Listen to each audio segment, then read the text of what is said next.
Смотрите, дятел стучит.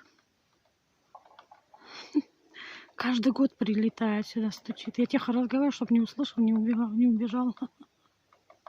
То есть не улетел. Видите, стучит.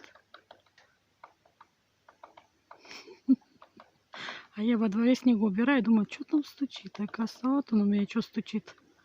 Дятел.